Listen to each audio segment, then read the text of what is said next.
Eu já quero conversar com vocês, então, a respeito desse caminho, a respeito dessa vida em Cristo. Eu quero compartilhar com vocês as coisas que eu tenho aprendido durante essa minha longa jornada. E tem sido muito bom aprender dele, viver nele e compartilhar as coisas que eu aprendo. Eu não preparei um sermão, eu separei os versos bíblicos, porque eu creio que já é tempo de poder fazer isso. E eu quero então conversar com vocês a respeito de nossa identidade em Cristo. Quem nós somos? Onde nós estamos? O que nós temos? Qual é a sua missão aqui nesse planeta, nessa cidade, durante a sua passagem por aqui? São perguntas que às vezes a gente não faz muito, a gente leva a vida de uma forma bastante corrida para alguns, outros mais tranquilos. Eu já estou mais tranquilo já. Minha esposa trabalha bastante ainda. Mas a gente precisa parar de vez em quando e fazer essa pergunta.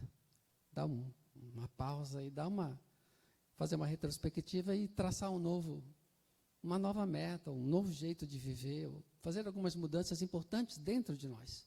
Porque quando a gente muda dentro de nós, o externo acaba mudando sozinho. É uma coisa que reflete de nós. Eu quero orar mais uma vez, pedir que o Espírito do Senhor que nos habita, Ele permita que eu fale algumas coisas dEle, mesmo sem todo o entendimento, mas Ele vai nos dirigir. Paizinho, em Cristo Jesus, o Senhor fale conosco. O Senhor já tem falado comigo bastante. E eu quero compartilhar com esse povo amado algumas coisas que eu tenho aprendido. Nos ajude no entendimento dessa maravilha. Em nome de Jesus. Amém. Eu quero ler um texto em João 17, capítulos 20. Eu trouxe duas Bíblias. Uma é a tradução do Peterson, a mensagem. É uma linguagem mais moderna. E a outra é a versão, a revista atualizada. Se precisar, eu leio nas duas, senão eu leio só uma só. Vamos ver João 17, 20 a 23. A letra dessa aqui é pequenininha, ainda bem que a iluminação está boa. João 17, 20 a 23.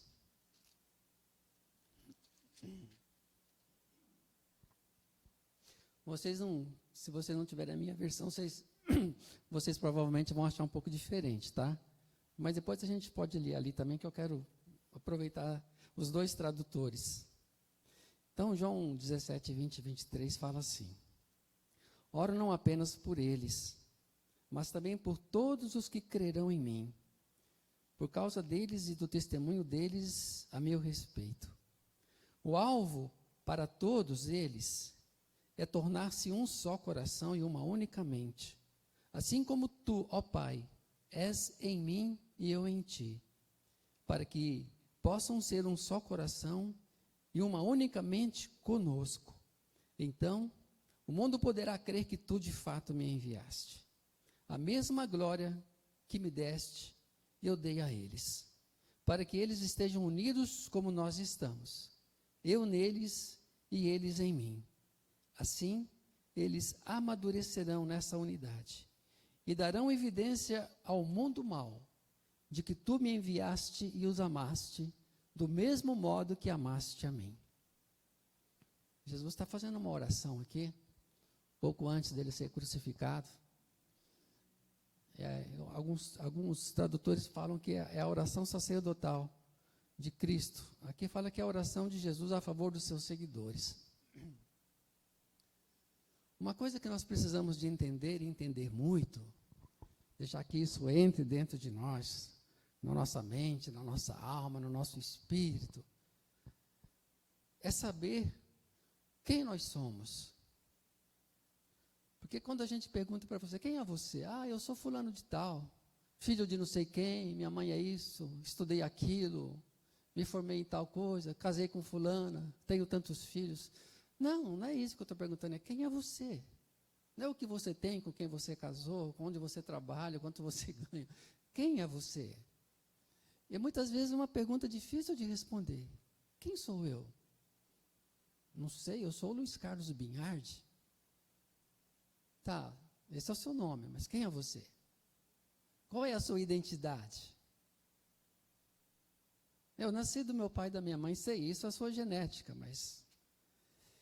Então é importante a gente saber quem nós somos, porque isso vai ou isso pode mudar profundamente o jeito como você vive.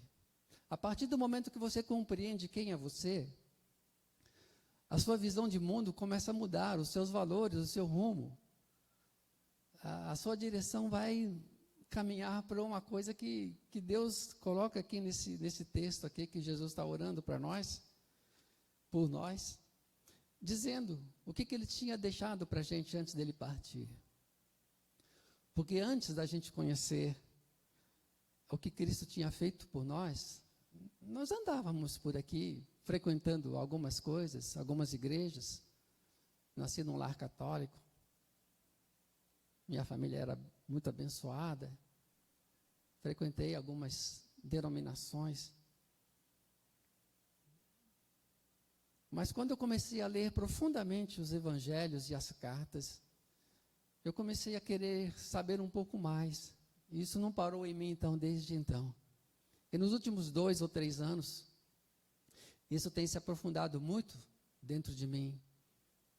E as minhas orações têm se resumido a poucas palavras e mais silêncio. E a única palavra que eu tenho geralmente repetido durante os dias da minha vida é: Jesus, eu quero te conhecer mais e melhor. Tenho falado isso. Jesus, eu quero te conhecer mais e melhor.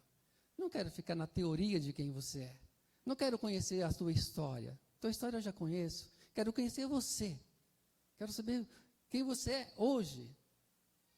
E se tudo aquilo que você disse, que os discípulos e os apóstolos escreveram é verdade, eu creio que é verdade, então nós estamos perdendo muita coisa.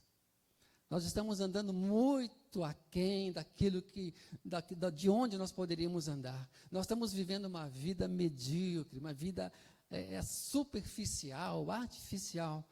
Porque quando eu vejo as histórias do Novo Testamento, eu fico maravilhado, eu fico assombrosamente maravilhado. Eu falo, o que é isso? E por que a gente não se interessa um pouco mais por essas coisas? A gente celebra o Natal, celebra a Páscoa, tem a encenação da crucificação. A gente faz as rotinas, anos após anos, após anos, após anos, e relembramos, e relembramos, e relembramos. Mas que mudanças isso vai trazer de fato e de verdade dentro de cada um de nós? Por que eu estou falando isso? Eu vou tomar mais um pouco d'água, tá?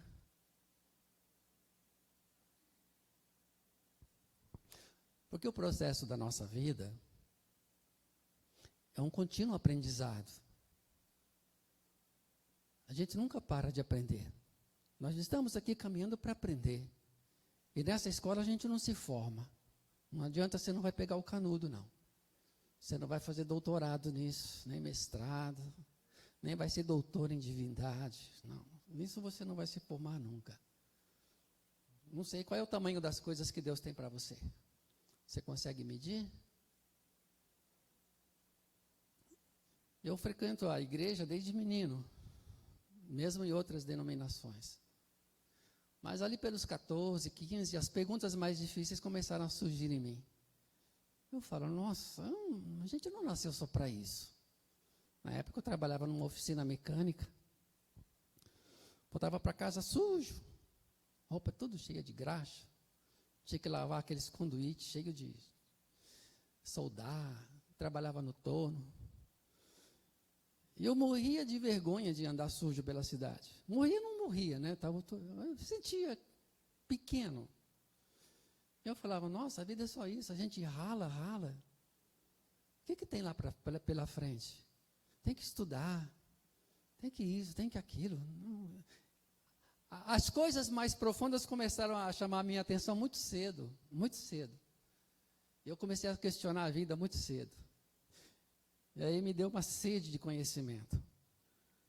E aí quando eu tinha 17 anos, eu fui para o Senai lá em Marília,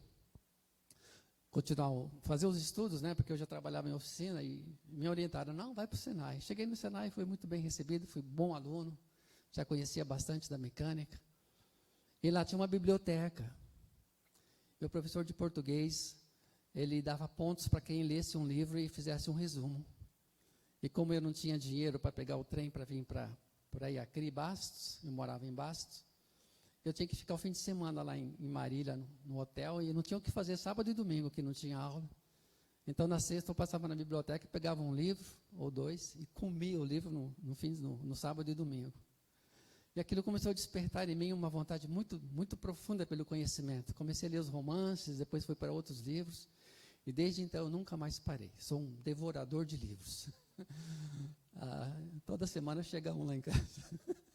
Eu compro mais do que eu leio. Mas eu leio todos, nem que for metade. Então isso tem me feito, depois que eu conheci Jesus Cristo mais profundamente, tem me levado também a buscar um conhecimento um pouco mais detalhado da vida dele em nós.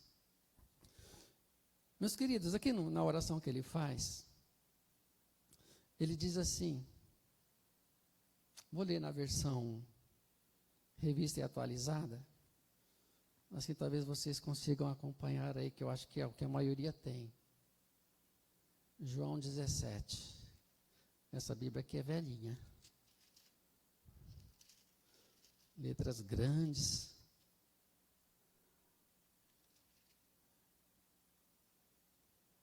Eu estou em Atos, né? Está errado. Vocês tenham paciência. Aqui está. João 17, 20, ele vai dizer, não rogo somente por estes, mas também por aqueles que vierem a crer em mim por intermédio da sua palavra, a fim de que todos sejam um. E como és tu, ó Pai, em mim e eu em ti, também sejam eles em nós, para que o mundo creia que tu me enviaste. Eu lhes tenho transmitido a glória que me tens dado, para que sejam um como nós somos. Eu neles, tu em mim, a fim de que sejam aperfeiçoados na unidade, para que o mundo conheça que tu me enviaste e os amaste, como também amaste a mim. Olha o que o versículo 22 vai falar. Eu lhes tenho transmitido a glória que me tens dado. Uau! Eu lhes tenho transmitido a glória que me tens dado. Vocês sabiam que Jesus deu isso para vocês? Alguém já informou vocês sobre isso? Alguém já chegou para vocês e disse, você tem direito a isso, a glória do Senhor. Pastor, que isso? Quem somos nós? Não, isso é uma blasfêmia contra Deus. Não, não é não. Deus te deu uma coisa tremenda. Deus te deu algo que é muito grande. Deus te deu algo que na sua mente você não consegue entender. Não adianta, não tente compreender isso, que você não vai compreender. E Jesus vai insistindo com isso em várias outras passagens, que eu não vou ficar lendo todas. As que eu recordar de cabeça eu vou falar. E depois talvez esteja gravado aí, se vocês quiserem procurar. Eu fico pensando nas histórias que Jesus conta e que os apóstolos contam sobre ele. Quando Jesus vem, ele fala que as pessoas precisavam se arrepender. A palavra arrepender-se, no grego é metanoia, meta. Você tem uma meta? Para onde você vai? Metanoia. É a mudança de meta, a mudança de rumo. É você dar uma reviravolta, fazer um conserto, um ajuste de percurso na sua vida. Você estava andando por aqui. Não é esse o alvo é ali. Converta-se, vire para lá, arrependa-se. O arrependimento é isso, é você entender que você tem que ir para um outro lugar. Aí você caminha naquela direção e chega ao alvo onde você queria ir. Então Jesus fala, arrependam-se, comecem a pensar diferente, comecem a ver a vida como eu estou mostrando para vocês. Porque quando Jesus vem, ele vem com uma exuberância, ele vem com uma carga tão grande de graça, de amor, de misericórdia, que não havia como impedir que aquilo jorrasse dele. Ele transbordava isso. Vocês podem dizer, mas ele é filho de Deus. Ele era diferente. Tá, era. Mas ele disse, olha, vim para fazer essas coisas e vocês também vão poder fazer isso. Aliás, vocês podem fazer coisas até maiores do que eu estou fazendo. Mas ninguém acreditava, e ninguém acredita até hoje. Esse é o nosso grande problema. A gente não leva a sério os ensinos dele, a gente não leva a sério o que está aqui. A gente vem para o culto e isso é bom. Procura não faltar nos eventos. Fazemos as nossas orações. Às vezes não. Fazemos orações só com palavras. Não temos tempo para ficar na presença do Senhor. Entendemos errado que o Senhor não está no alto e sublime trono, mas que Ele está aqui, que habita com o contrito, com o abatido. Que o Senhor está dentro de você. Dentro. Você é a habitação de Deus. É em você que Ele mora. Jesus disse, se alguém me ama, o Pai o amará. E viremos para Ele e faremos nele morada. Uau! Você sabia disso? Se alguém me ama, o Pai o amará. E viremos para Ele e faremos nele morada. É nesse templo que Jesus mora? Não, não é. Deus mora com gente. Deus mora com pessoas. Esse templo é bonito, bem feitinho, gostoso, iluminado, fresquinho. Serve para nos proteger da chuva. É um lugar que a gente pode se sentar para estar ouvindo como vocês estão ouvindo aqui hoje. Mas você é a habitação de Deus. Se alguém me ama, o Pai o amará. E viremos para Ele e faremos nele morada. Então, se Deus mora dentro de você, se você tem um Espírito do Senhor dentro de você, Ele habita em você. Você não sabe onde, mas Ele habita. É difícil essa compreensão. E você não chega nisso com certa facilidade. Tem que treinar a nossa mente, treinar o nosso coração, porque nós nos distraímos muito. A gente corre muito na vida. A gente não para. A gente não para nem para pensar. Alguém tem tempo de parar para pensar? Alguns ainda têm, né? Eu penso bastante. Estou aposentado, então dá tempo de pensar. Mas tem muita gente que não tem tempo de pensar.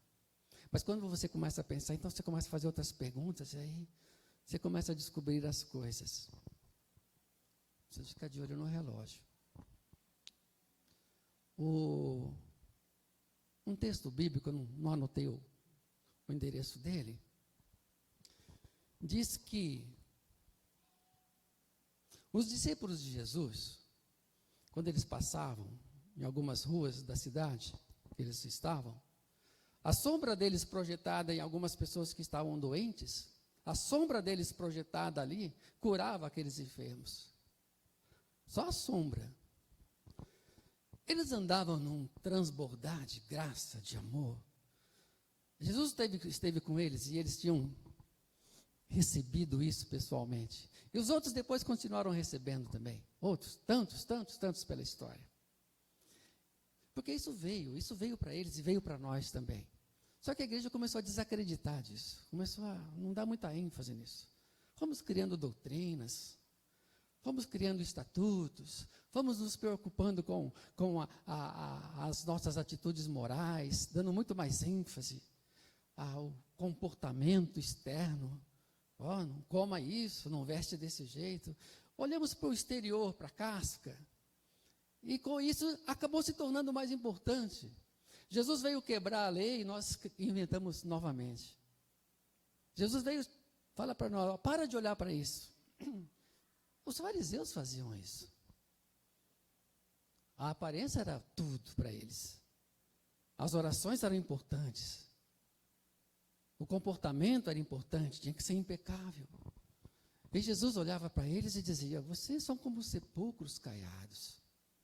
Vocês estão muito bonitos, falam bonito, se vestem bem, não tem nenhuma acusação moral, que possa deixá-los menores, mas vocês têm um coração sujo.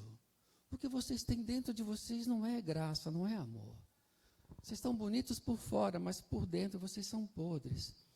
E eu penso que durante toda essa história da igreja, nós acabamos dando muito mais ênfase também ao nosso comportamento, à nossa ética, à nossa moralidade. Não que isso não seja importante, mas o problema maior é que nós nos esquecemos de Jesus, do que Ele é em nós, do que Ele pode fazer em nós, dessa graça abundante que pode jorrar de nós.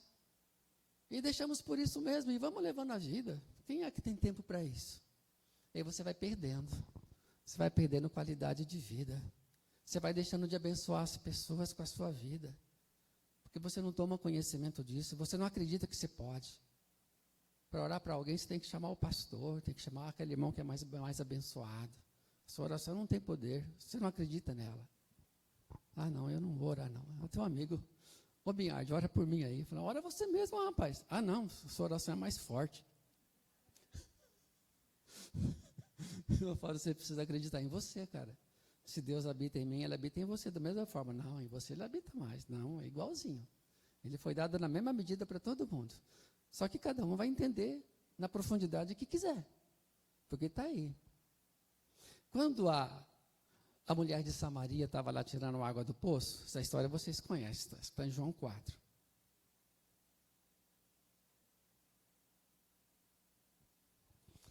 E ela tem aquele diálogo com Jesus. E Jesus pede água para ela, e ela fica meio assustada. Ah, você está doido? Você é judeu e a gente é samaritano. A gente não se fala. Jesus, não, mas eu estou falando com você. Mas como é que você me pede água? Aí Jesus falou, olha, se você soubesse o dom de Deus, a graça de Deus, se você soubesse a grandiosidade de Deus, o que Ele pode te dar, e se você soubesse também quem é que te pede, tu me pedirias, eu te daria a água da vida. Ela falou, você não tem nem balde, como é que você vai me dar água? Ele não está falando dessa água, do poço. Você não tem nem balde. Mas então me dá dessa água, para que eu não tenha que vir buscar mais aqui. Ela não tinha entendido ainda a água que ele queria dar para ela. Falou, então me dá, que assim eu não preciso ficar vindo aqui, andando debaixo desse solão aqui do meio-dia. Ele falou, vai lá chamar o teu marido. Bom, daí vocês continuam a história. Mas Jesus fala o seguinte para ela, olha, quem beber dessa água voltará a ter sede. Mas quem beber da água que eu lhe der, não terá sede novamente, nunca mais terá sede. E a água que eu lhe der, será nele uma fonte inesgotável, uma fonte de graça, de amor, de poder, de misericórdia a jorrar. E a jorrar, e não acaba, e quanto mais jorra, mais você dá, e quanto mais você dá, mais jorra. Esse sou eu. Vocês estão entendendo quem é Jesus Cristo, que mora em você pelo Espírito de Deus? Vocês estão sabendo o que vocês têm? Você gostaria de passar perto de alguém doente, assim, a sua sombra passar nele, e ele, fui curado, o que aconteceu? A mulher tocou nas vestes de Jesus, pá, estancou a hemorragia. É assim a vida, gente. Nós estamos perdendo muito. Eu não sou nada, sou um aprendiz. Sou um aprendiz insatisfeito.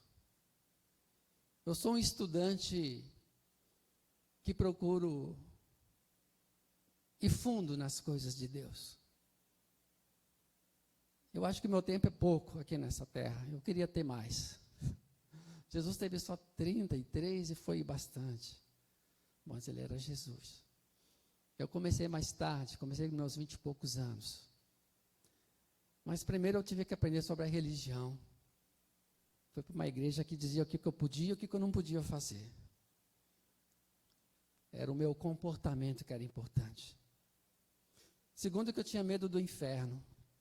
Fui para a igreja porque eu não queria morrer e ir para o inferno, porque era o que se pregava nas igrejas. Quem não receber Jesus vai para o inferno. Para a gente se livrar do inferno, nós recebíamos Jesus. Levantava a mão e ia lá na frente e era batizado. Mas nunca ninguém me falou do amor de Jesus por mim. Nunca ninguém escancarou a porta de Jesus para mim. Isso eu tive que garimpar sozinho. E pela graça de Deus que me apaixonei pelos livros, e quando li a Bíblia, já comecei lendo logo John Stott, Tozer, aquele pessoal lá mais antigo aí, fui crescendo. Porque a primeira igreja que eu frequentei só me falava do fim do mundo, chamada da meia-noite. Oh, vai acontecer, não precisa fazer mais nada aqui, Jesus vai voltar. Então, ninguém fala de mais nada. Aí foi passando o tempo, aí eu não podia mais ir no cinema, não podia mais ouvir meus Beatles, e aí, então, a minha vida ficou chata. Eu era um homem alegre, um rapaz sorridente, brincalhão. Não, agora eu sou um crente. Então, eu fui induzido nesse meio religioso, até que eu consegui me libertar. Demorou. Hoje eu estou mais leve, estou mais livre, porque Jesus disse que eu conheceria a verdade, e a verdade me libertaria. Pela graça dele, eu tenho conhecido. Tenho conhecido e tenho me aprofundado nela, pela graça de Deus. Mas, queridos, o que eu quero dizer para vocês, eu vou ler mais um texto aqui, eu acho que está em Efésios, capítulo 1, versículo 15. Não quero me prolongar muito, não. Mas eu só quero que vocês pensem no que eu estou falando hoje.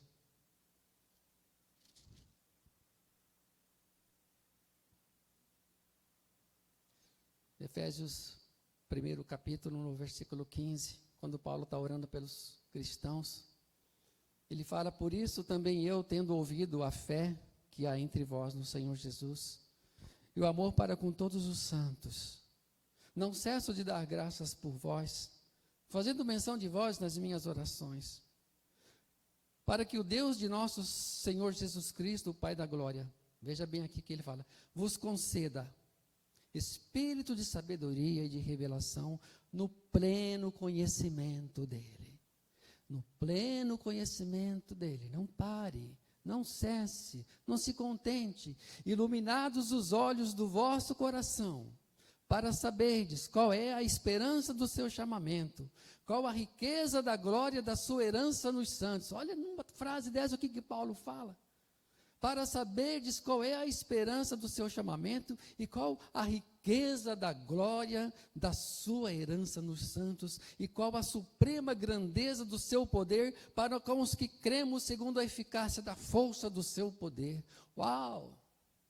Meu Deus, eu não posso ler a Bíblia não, eu fico meio empolgado. Nossa, eu leio essas coisas, eu leio um versículo desse, dá para ficar o dia inteiro pensando. Não dá para ler muito a Bíblia, né, pastor Douglas? Ela pega na gente assim de um jeito que fala, nossa, isso aqui é coisa para eu pensar uma semana. Já dá para eu passar a vida pensando nisso. O que você tem em Cristo? Quem é você? Onde você está? Jesus disse que você é a luz do mundo e que você é o sal da terra. Você é luz. Você é luz, você brilha. Não é como a terra, como a lua, que refletem o brilho do sol. Você olha a lua, vê a lua brilhando, a lua está brilhando bastante hoje, ela não está brilhando, a lua não brilha, a lua não tem luz própria. A lua é escura, se você for lá, é de noite. Aí quando o sol bate numa face dela, a luz do sol, assim, o sol brilha, o sol tem luz própria. João, começo do capítulo do Evangelho de João, vai dizer que Deus é luz, que a luz brilha nas trevas, a luz resplandece. E vimos a sua luz. E Jesus fala, vocês são a luz. Não é que vocês refletem a minha luz. Eu coloquei a minha luz em vocês. Vocês brilham, vocês são luz, vocês emitem. Onde vocês chegam, as trevas se dissipam. Tem uma pessoa endemoniada lá, só de você passar perto, ela já fica brava. Ela não gosta de você. Você é luz, você é amor. Por onde você anda, você transborda essa luz, você transborda esse amor. É o que Jesus falou, creia nisso, isso é seu hoje, agora. Pense nisso essa semana, esse mês que vem, esse ano. A glória que me deste, eu dei a eles. Oh, meu Deus, que é isso? Jesus, ele recebeu uma glória, vocês conhecem a história de Jesus, eu não preciso ficar repetindo aqui. Vocês já leram o Novo Testamento. E ele diz na oração, ele está falando isso, não sou eu. A glória que me deste, eu reparti com eles, eu dei a eles. Você recebeu a glória de Deus através de Cristo, está em você. Creia nisso, assuma isso, viva isso, fique curioso, vai atrás. Trabalhe isso, vai buscar conhecimento, conversa com o seu pastor. Veja alguns livros, eu posso orientá-los a comprar alguns, se vocês quiserem. Estudem. Como é que a gente aumenta o conhecimento? Espírito de sabedoria e de revelação no pleno conhecimento dele. Vocês precisam ler alguma coisa também. Não fica esperando tudo aqui mastigadinho, não. Gostoso, mas vamos trabalhar um pouco, gente. Vamos ler. Ah, não gosto de ler, pastor.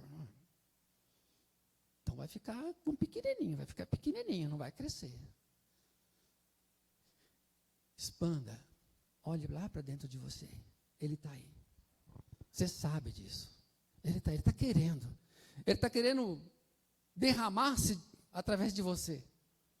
Ele só está querendo uma oportunidade para isso, porque ele não arromba a sua vida, ele não invade, ele não vai explodir dentro de você se você não quiser. Você controla isso. O seu ego é o problema.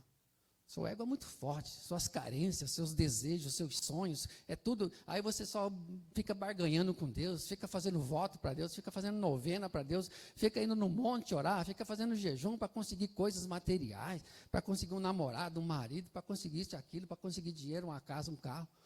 Ó, gente, vamos mudar de cabeça. Buscar em primeiro lugar o seu reino. Onde é que está? O reino de Deus está dentro de vocês. E a sua justiça. E as outras coisas vocês não precisam ficar preocupados, elas vão acontecendo. Vocês não vão ter falta do que vocês precisam. O nosso grande problema é que nós nascemos com um ego muito forte. Nós brigamos muito pelas coisas que nós queremos. E quando isso acontece, a nossa vida não vivemos em paz. A gente não consegue aquietar o coração na presença do Senhor. Tudo nos abala, tudo nos ofende, tudo nos preocupa. Tudo nos deixa ansiosos. A ansiedade toma conta da nossa vida. Quem é você? O que você tem? Você tem a presença do divino em você. Ele mora dentro de você. Comece a pensar nisso todos os dias. Comece a deixar isso fluir. De vez em quando eu vou nos hospitais fazer alguns exames. A gente sempre, uma hora ou outra vai, né? Sempre não digo, mas tem que ir de vez em quando. Eu vejo aquelas pessoas sofrendo, com dores, reclamando de tudo. Às vezes eu tenho coragem, vou lá e oro no meio daquele povo todo, mas nem sempre eu tenho coragem de fazer isso. Não é o que eu quero fazer. Eu ainda acho que não está na hora de fazer esse tipo de coisa. Mas eu vejo tanta gente carente, tanta gente necessitada, e às vezes não é a cura do corpo, é outras curas. Quando Abraão sai, lá naquela história do Antigo Testamento, quando o Gênesis narra essa história de um homem chamado Abraão, que sai lá da terra dele para ir para outra terra.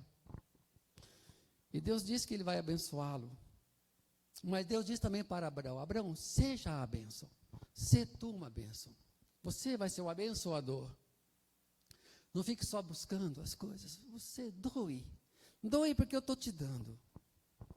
É o que Jesus diz para mim e para você. Doe porque eu estou te dando.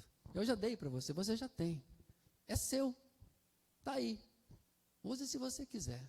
Senão você vai morrer com isso aí enterrado. Esses tesouros maravilhosos que Deus nos deu. Você sabe quem você é agora. Você sabe o que você tem. E você sabe por que você está aqui. Você está aqui para abençoar a terra.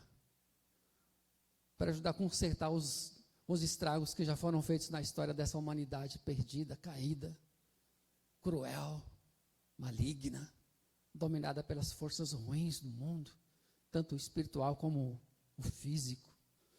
Você está aqui porque você é luz. Você tem que brilhar. Deixa a sua luz brilhar. Tem até uma cançãozinha que fala, né? Deixa a sua luz brilhar. Ela está aí, está dentro de você. Deus é luz. E se Ele veio morar dentro de você, você está iluminado pela luz do Senhor. Amém? que isso se torne verdade na sua vida e que isso te leve a parar para pensar de que há muito mais para você do que você imagina. Não sou eu que estou falando isso. Foi Jesus e alguns apóstolos que falaram. Tome posse disso. Que Deus abençoe essa palavra no seu coração.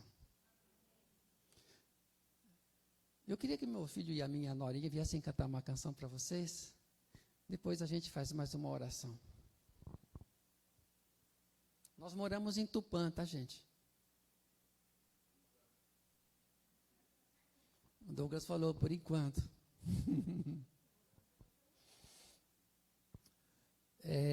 Mudamos para lá, vai fazer agora em março, 8 anos.